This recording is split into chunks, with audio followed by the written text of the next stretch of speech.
Coming up on State of Events, find out which retail stores are taking initiative on gun control.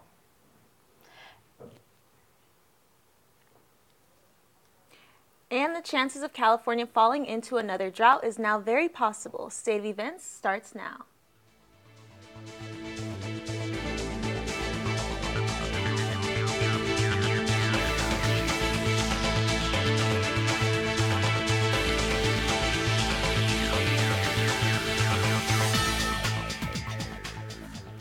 Welcome to State of Events. I'm Britta Larson. And I'm Tyler McKinney. Abortion pills will now be widely available at Cal State campuses, making it easier for young women to take control of their choice for an abortion. However, the abortion pill on campus is a hot-button issue, which State of Events has been investigating. Reporter Kelly DeLeon has the story. The new legislation is called SB 320, and if it passes, CSU health centers will be required to offer the abortion pill to those less than 10 weeks pregnant.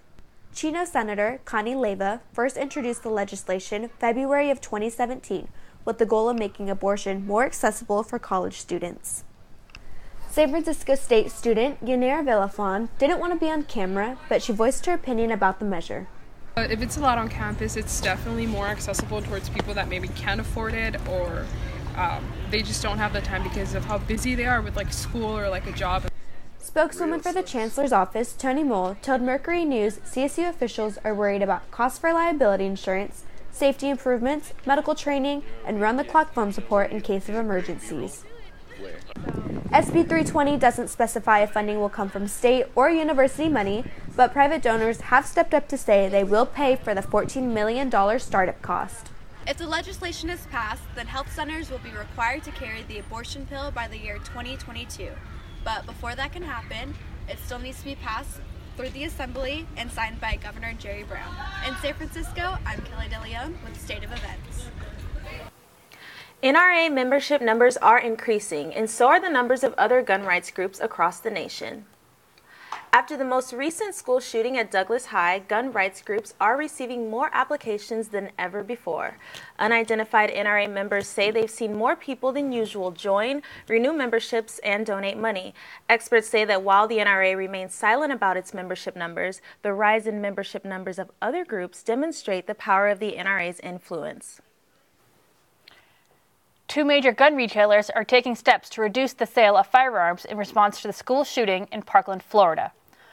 Walmart and Dick's Sporting Goods are the first major retailers to change their policies on the sale of firearms.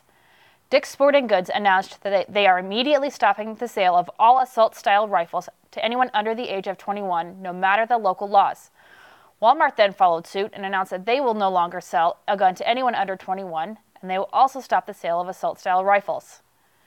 These changes come after 17 people were killed in the school shooting in Parkland, Florida. Yesterday was set to be the last day for Congress to reach a conclusion for the Deferred Action for Childhood Arrivals program, but there has yet to be a final decision made. DACA protects undocumented individuals known as Dreamers from deportation. Court actions are putting the deadline on hold, giving lawmakers more time to come up with a solution. Meanwhile, Dreamers remain in limbo. Hundreds of Dreamers and DACA supporters traveled to Washington, D.C. yesterday to speak their minds. They demanded that Congress allow Dreamers to stay in the country without fear of deportation.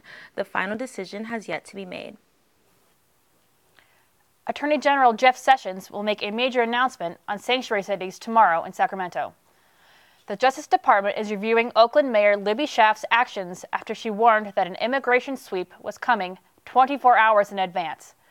According to ICE, the mayor's warning did more wrong than good, considering that half of those detained had criminal records. 232 people have been detained since last week's sweep. ICE says that hundreds of threats still remain at large, and it is unclear exactly how many escaped their grasp. Though the recent rain might make driving a hassle, it is a step towards combating California's drought. While the recent storms have made an impact on the drought, it will not be enough to sustain California long term. Before the storms, California had 1/4 of its normal snowpack, and according to the National Weather Service, we would need 6 more storms just to bring winter levels up to normal. And the chances of that happening are slim to none. All of the rain last year brought the state out of a 5-year drought, but this year's rainy season has been much less significant. Let's hope for some more rain this year so we don't fall back into another drought.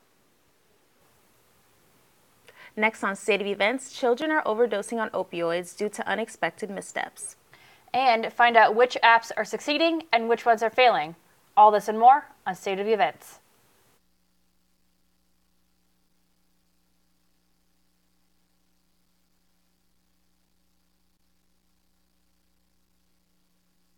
Sometimes it's hard to juggle everything at once.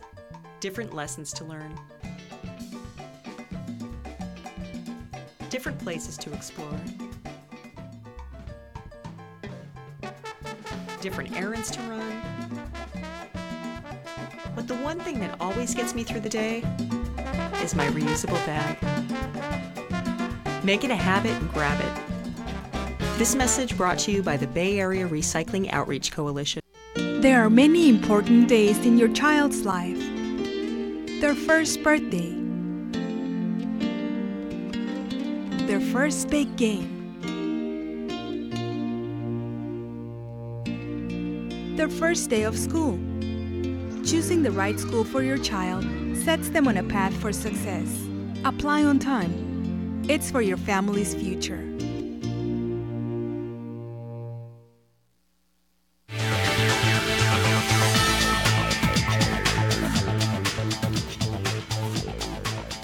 A recent donation will allow all San Francisco elementary school students to visit the Academy of Science. A recent donation from philanthropists Arthur and Tony Rembe Rock will allow students from kindergarten to 5th grade to visit the California Academy of Sciences every year of elementary school. An $11 million donation was already in place for 4th and 5th graders. $9 million more was donated so that every student will now be able to go. The donation includes transportation and tickets for students and family members. Teachers are happy that all of their students will be able to visit the Academy and expand their horizons. A new study finds that the number of children overdosing on opioids has doubled. Researchers believe many of these overdoses are likely caused by children taking prescription medications after discovering them at home. The Centers for Disease Control and Prevention says about 60,000 children end up in emergency rooms each year after ingesting medication while adults aren't watching. Here are some ideas to keep in mind. Keep medicines out of children's sight and reach. Lock them up if you need to. Remember to always put them away immediately and never refer to medication as candy. A new study from UCSF shows how daily e-cigarette use can be harmful to your health. The study shows that people who use e-cigarettes on a daily basis are doubling their chances of having a heart attack. While many people use them to help quit smoking cigarettes, they can be just as damaging to your health. E-cigarettes are not as safe as people think they are. While they emit lower levels of carcinogens, they deliver high levels of particles and toxins that can increase the risk of cardiovascular and other lung diseases.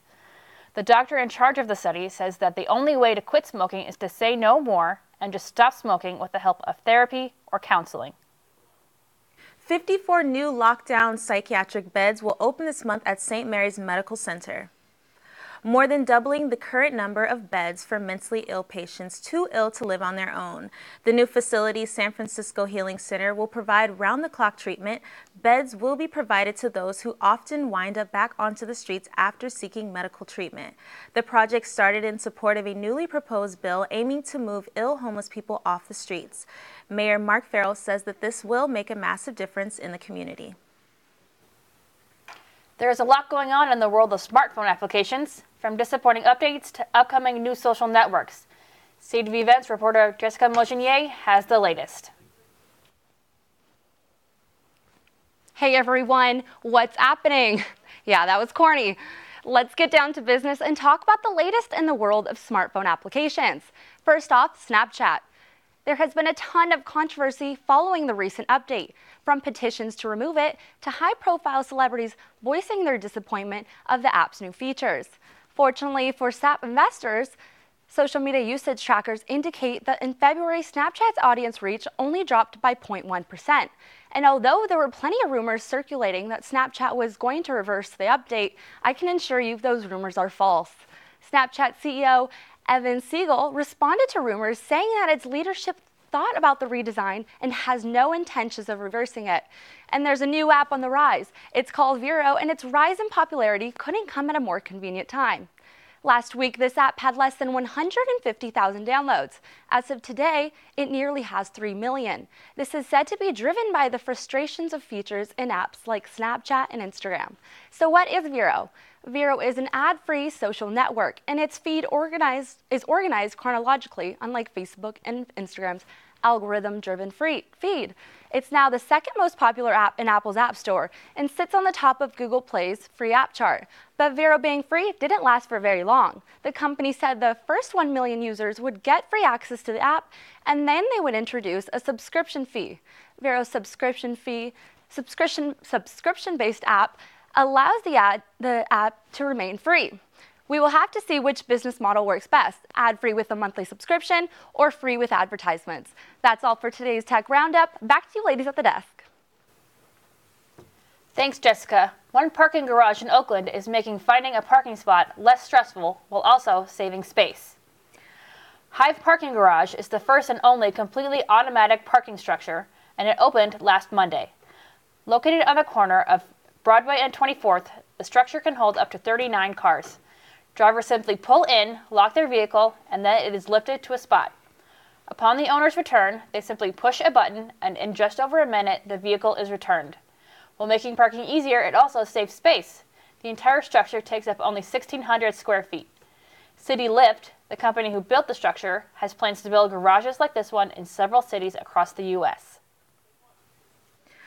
Bright-colored bikes are popping up on street corners in cities such as San Francisco. New companies like Lime Bike release dockless bikes as an easy and cheap way of transportation. Because the bikes are dockless, you can lock them up or leave them standing right where you are. The problem is that users are leaving them on federal land, blocking sidewalks and emergency entrances. The volume of bikes and their sudden appearance is prompting complaints. City residents feel that they are having to dodge the bikes and hope that it does not become an ongoing issue. Consumer frustration is causing the bike sharing company to make minor changes. In the Bay Area, people with disabilities unite against Uber. The reason? Not enough wheelchair-accessible vehicles in San Francisco and Alameda County. Sarah Cabrizo has the story. Citizens in the Bay Area file a new lawsuit against Uber. The company doesn't have enough wheelchair-accessible vehicles. Melissa Reyes is the staff attorney at Berkeley's Disability Rights Advocates. She filed the lawsuit and explains that 80% of the time, wheelchair-accessible vehicles are not available on Uber, and if they are, they will take longer waiting times. Judina Smith, founder of Oakland's Axis Dance Company and one of the lawsuit's plaintiffs, told to State of Events that the only other alternative for people in wheelchairs that don't want to drive is taking public transportation. But public transportation is not available at some points, like here in Church Union Station in San Francisco. Hence the importance of an Uber service accessible for everyone, like Disability Rights Advocates explain on their webpage. Being able to order a car from your front door is something people with disabilities need, Judith Smith states. The lawsuit doesn't expect to get money from the transportation company. Reyes explains that the only thing they want is that people with disabilities get an equal access to the Uber service. Reyes didn't want to make any forecast about the future of the lawsuit, but she was optimistic, since right now Uber is breaking California law, not making his service accessible for everyone. In San Francisco, this is Sara Cabrerizo for State of Events. Coming up at State of Events, Spring Bay Area sports are just around the corner as teams begin to prepare for the season.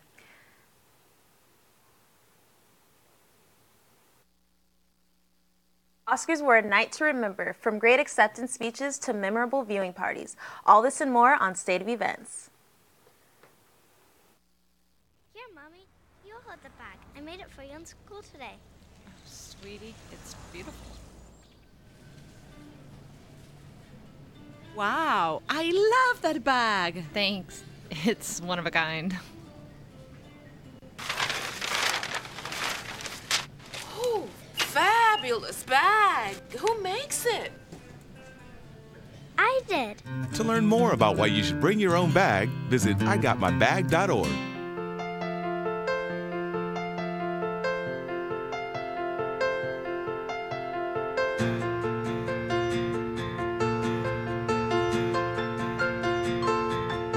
Donate to Habitat for Humanity Greater San Francisco and let your change become the change a family needs. Habitat for Humanity Greater San Francisco. Building homes and hope in Marin, San Francisco, and the Peninsula.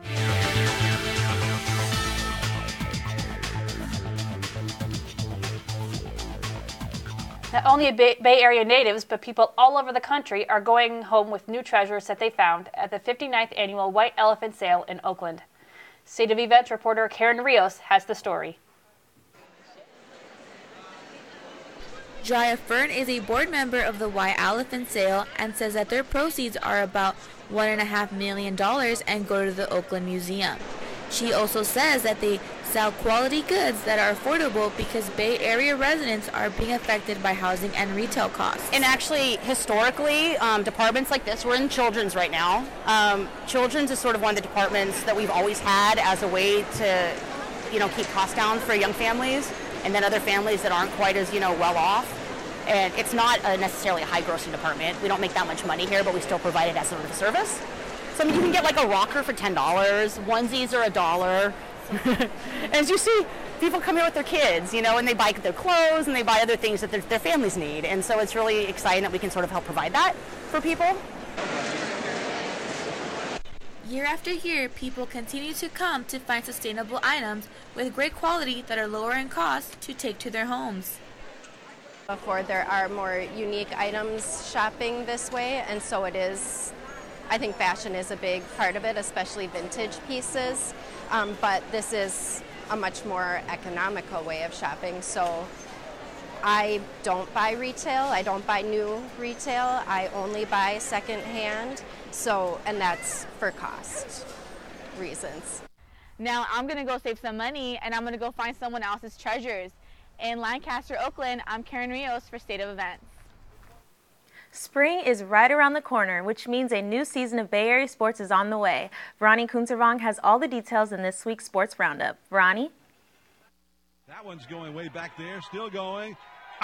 Spring training is in full swing for baseball.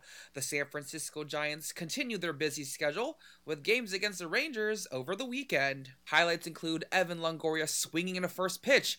He drives deep right center field and carries it all into the ballpen. Beautiful home run. The Giants score 4 more home runs to beat the Rangers 9-4. The Oakland A's are 2-3-1 so far, but health is more important than its record. Players report minor back injuries, including from pitchers Sean Manaea and Daniel Gossett.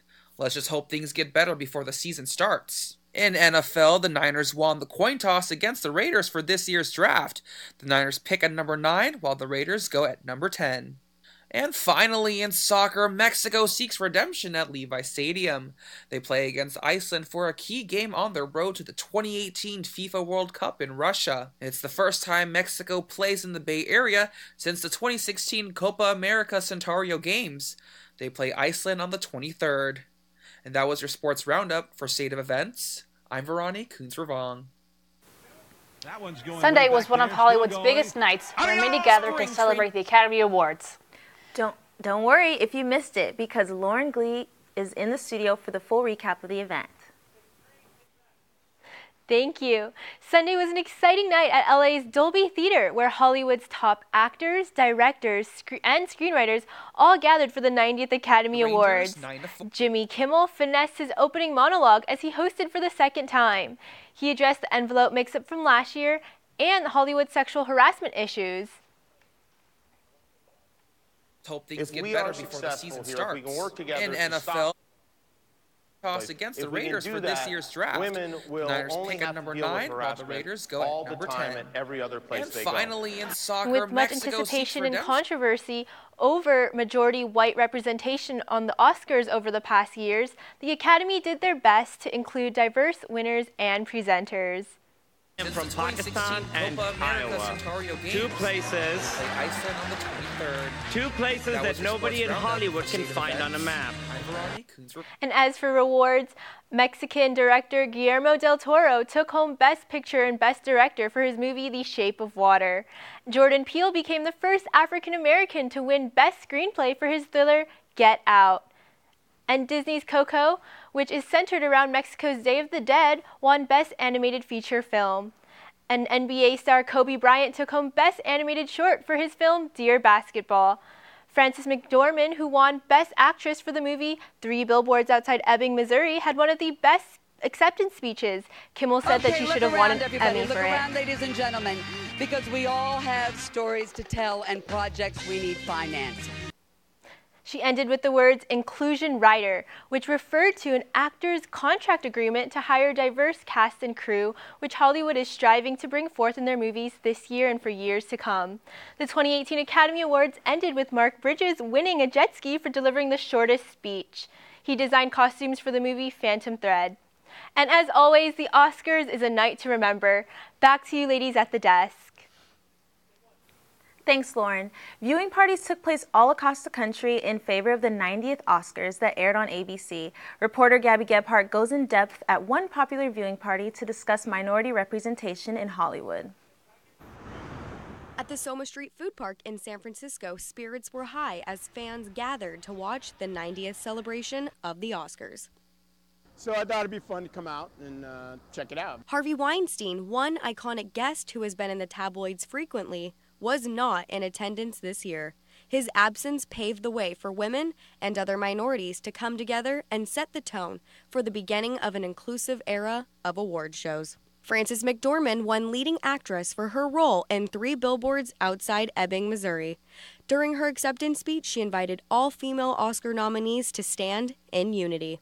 I have 2 words to leave with you tonight, ladies and gentlemen. Inclusion rider. Now a trending hashtag on Twitter, an inclusion rider is a stipulation that the cast and crew in a film reflect real demographics, including an equal number of women, ethnic minorities, LGBTQ individuals, and people with disabilities. After talking to guests like Kayla Santo, she feels progress has been made with certain minority groups. According to a study released by the University of Southern California, ethnic representation on screen is broken down into percentages. 13.6% of speaking characters in films were African American, 5.7% were Asian, and the most underrepresented ethnic group on screen were Latinos at 3.1%. I do think we're making progress in everything, but there's sadly to say there's not only black people, there's also like Asian people and then other people being misrepresented as well. Although there is not much representation on screen, behind the scenes, directors like Guillermo del Toro, a Mexican immigrant, won 4 Oscars for The Shape of Water. And another winner is Jordan Peele, the screenwriter behind the film Get Out. Peele is the first African American to take home an Oscar for Best Original Screenplay. Because I knew if someone let me make this movie, that people would hear it and people would see it. After talking with guests at the Soma Street Food Park, most feel we have a long way to go before there is full representation of men, women, and all ethnicities in the Oscars. Reporting for State of Events in San Francisco, I am Gabby Gebhardt. Thanks, Gabby. Did you see any of the movies? The only one I saw was Get Out. It was very well written. Yeah, it was really good. The Shape of Water, it looked good. I didn't get a chance to catch it, but I'm going to have to see it now. I might have to catch that too. That's it for State of Events. I'm Britta Larson. And I'm Tyler McKinney. We hope to see you next week.